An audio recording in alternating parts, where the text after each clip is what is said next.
ভাবাদিঘির পাড়ে বৃক্ষরোপণ করে এপিডিআর এর নেতৃত্বে আন্দোলনে ঝাঁজ বাড়াচ্ছেন ভাবাদিঘি বাঁচাও কমিটি। ভাবাদিঘিকে বাঁচিয়ে তার যে বিকল্প ব্যবস্থা, সেই ব্যবস্থায় রেলপথ হোক, এটা ভাবাদিঘির মানুষ দীর্ঘদিন ধরে দাবি করে আসছে। তারকেশ্বর বিষ্ণুপুর রেল প্রকল্পের ভবিষ্যৎ কি? দিঘি বাঁচিয়ে রেলপথ করতে হবে ভাবাদিঘিতে। আবারও নতুন করে আন্দোলন শুরু হলো। রেল ও রাজ্য সরকারের সঙ্গে বারবার আলোচনায় সমাধান সূত্র না মেলায় আবারও আন্দোলনমুখী ভাবাদিঘি বাঁচাও কমিটি। তারকেশ্বর বিষ্ণুপুর রেল প্রকল্প 90% কাজ সম্পূর্ণ হয়েছে। কামারপুকুর থেকে জয়রামবাটি পর্যন্ত দ্রুত গতিতে রেল লাইন তৈরির কাজ চলছে। কামারপুকুর ও জয়রামবাটি সহ সমস্ত স্টেশনের প্ল্যাটফর্ম সম্পূর্ণ হয়েছে। গোঘাট থেকে কামারপুকুরের মধ্যবর্তী ভাবাদিঘিতে মাত্র 600 মিটার মাটি ফেলার কাজ আটকে আছে 2017 সালের মার্চ মাস থেকে। আর এখানেই তৈরি হয়েছে জটিলতা। কলকাতা হাইকোর্ট 2025-এর মার্চে একটি অর্ডারের নির্দেশ দিয়েছিল 6 সপ্তাহের মধ্যে রেল লাইনের কাজ শুরু করতে হবে। রেল ও রাজ্য সরকার ও ভাবাদিঘির আন্দোলনকারীরা বারে বারে আলোচনায় বসেও কোনো সিদ্ধান্তে পৌঁছাতে পারেননি। আবারও নতুন করে আন্দোলনের ঝাঁজ বাড়াচ্ছে ভাবাদিঘির আন্দোলনকারীরা। আন্দোলনকারীদের দাবি দিঘি বাঁচিয়ে রেল লাইন করতে হবে। তাদের দাবি থেকে সরছেন না। আপনার নিত্যদিনের খাদ্য তালিকায় রাখুন গুড্ডু ব্র্যান্ডের সৌভিক গোল্ড চাল। আমাদের বিভিন্ন শাখার মধ্যে মেইন দুটি শাখা হলো চক্রপুর কালী মন্দিরের বিপরীতে তারামার চাউল ভান্ডারে এবং রাজ গ্যাস গোডাউনের বিপরীতে।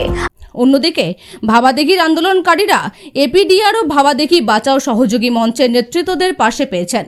গ্রামে চলছে পোস্টার, ব্যানার, সহযোগী মিটিং, মিছিল। পরিবেশ দিবস উপলক্ষে ভাবাদিঘির পাড়ে বৃক্ষরোপণ করেন আন্দোলনকারীরা। উল্লেখ্য 2017 সালের মার্চ মাসে ভাবাদিঘিতে রেল লাইনে মাটি ফেলাকে কেন্দ্র করে উত্তপ্ত হয়ে ওঠে এলাকা। ভাবাদিঘির পাড়ে তৃণমূলের পার্টি অফিসে আগুন লাগিয়ে দেয় আন্দোলনকারীরা। তৃণমূল নেতাকর্মীদের বাইকে আগুন দেওয়া হয়। তৃণমূল নেতৃত্ব সহ সমর্থকদের বেধড়ক মারধরও করা হয়। হুগলি পুলিশের বিশাল বাহিনী পৌঁছে পরিস্থিতি আয়ত্তে আনতে বেগ পেতে হয়। 2017 সালে দীর্ঘদিন ভাবাদিঘিতে পুলিশ ক্যাম্প ছিল। ভাবাদিঘির আন্দোলনকারীদের পাশে দাঁড়াতে এসে আইনজীবী বিকাশ রঞ্জন ভট্টাচার্যকে বেধড়ক মারধর করেছিল তৃণমূল সমর্থকরাও। এবং আমরা জানি যে 98-এ রেল যে নকশাটা করেছিল, কার আঙুলি হেলনে বা কাদের আঙুলি হেলনে হঠাৎ করে দিঘিকে বুঝিয়ে কেন এই বিকল্প রেলপথের ব্যবস্থা করলো, এটা আজ লাখ টাকার প্রশ্ন। এতগুলো মানুষ, প্রায় 400 পরিবার, যাদের রুজি এটার সঙ্গে সম্পর্কিত, সেটাকে ধ্বংস করার জন্য এই ব্যবস্থা করা হয়েছে। এবং যেহেতু এরা নিম্নবর্গের মানুষ, মনে করেছিল যে এদের ওপর দিয়ে স্টিম রোলার যদি আমরা চালিয়ে দিই তাহলে কারোর কিছু বলার থাকবে না। কিন্তু সাধারণ মানুষের যখন দেয়ালে পিঠ ঠেকে যায়, তখন মানুষ বুঝতে পারে যে না, আমাদের রুখে দাঁড়াতেই হবে। এবং সহযোগী শক্তি যারা আছে, যেরকম এপিডিআর আছে, সহযোগী মঞ্চ আছে, তারা এসে পাশে দাঁড়িয়েছে। তারা চাইছে যে ভারতবর্ষ এবং পশ্চিমবাংলায় যে পরিবেশের যে আইন রয়েছে বা জলাশয় সম্পর্কিত যে আইন রয়েছে, একটা 5 কাঠা জমিতে 4 মাস যদি জল থাকে সেটাকেও বোঝাতে পারে না। সেখানে একটা 52 বিঘের পুকুরকে, একটা দিঘিকে কীভাবে বোঝাবার পরিকল্পনা করলো? এই প্রশ্নের তো প্রশাসনকে জবাব দিতে হবে। এটা কার চক্রান্ত? আমরা চাই এই চক্রান্তের মুখোশ খুলুক, সাধারণ মানুষ নিঃশ্বাস নিতে যাতে পারে। ভাবাদিঘির পাশে এতদিন ধরে যারা বসবাস করছে, তারা যাতে নির্বিঘ্নে বসবাস করতে পারে। এবং তাদের প্রস্তাবিত 98-এর যে রেল লাইন, সে রেল লাইন হোক, এখান থেকে রেল চলুক এবং দিঘি বাঁচুক। আপনারা কি চাইছেন? আমরা চাইছি দিঘি বাঁচুক। পরিবেশের রক্ষার্থে দিঘিকে বাঁচাতেই হবে এবং তার সঙ্গে সঙ্গে বিকল্প যে ব্যবস্থা আছে সেইখান থেকে রেলপথকে নিয়ে যাওয়া হোক। অনেকবার তো প্রশাসনিক বৈঠক হয়েছে, সে বৈঠকে কি কিছু মিলেছে? তারা একই কথাই বলছেন, তারা কোনো রকম মিনিটস দেয়নি। সুতরাং মিনিটসের তরফ থেকে কি সিদ্ধান্ত এসছে আপনাদের জানাবো। আপনার নাম আর পরিচয়? অরুণ মুখার্জি, এপিডিআর হুগলি জেলা কমিটি।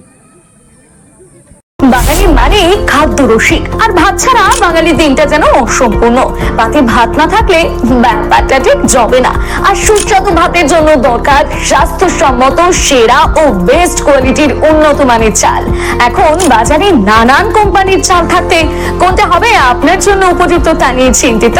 তাহলে আজই বাড়িতে নিয়ে আসুন আধুনিক প্রযুক্তিতে তৈরি সেরা সেরা গুণমানের গুড্ডু ব্র্যান্ডের সৌভিক গোল্ড গ্রাম বাংলার চাল, যার প্রোডাক্ট দীর্ঘদিন যাবৎ বাজারে সুনামের সহিত রাজ করে ক্রেতাদের মন জয় করেছে। এর গুণগত মান নিয়ে আপনি থাকুন একদম নিশ্চিন্ত। স্বাদে গন্ধে অতুলনীয় মন মাতানো চাল মানেই গুড্ডুর সৌভিক গোল্ড চাল, যার অন্যত নয় যেন পরমান্ন। এই চালের ভাত আপনি একবার না খেলে বুঝতেই পারবেন না এর স্বাদ ও গুণমান সম্পর্কে। তাহলে এখনই আর দেরি না করে নিকটবর্তী রাইস শপে যোগাযোগ করুন আর আপনার নিত্যদিনের খাদ্য তালিকায় রাখুন গুড্ডু ব্র্যান্ডের সৌভিক গোল্ড চাল। আমাদের বিভিন্ন শাখার মধ্যে মেইন দুটি শাখা হলো চক্রপুর কালী মন্দিরের বিপরীতে তারামা চাউল ভান্ডারে এবং রাজ গ্যাস গোডাউনের বিপরীতে। আমাদের প্রোডাক্ট দোকানে দোকানে গ্যারান্টি সহকারে পাইকারি করে থাকি। বিশেষ দ্রষ্টব্য, আমাদের গুড্ডু ব্র্যান্ড সৌভিক গোল্ডের স্পেশাল মিনিকেট, বাঁশকাঠি, হাস্কিং, মিনিকেট, স্বর্ণ মাসুরি ও মুড়ির চাল পাওয়া যায়। যোগাযোগ করুন নিচে দেওয়া এই নাম্বারে।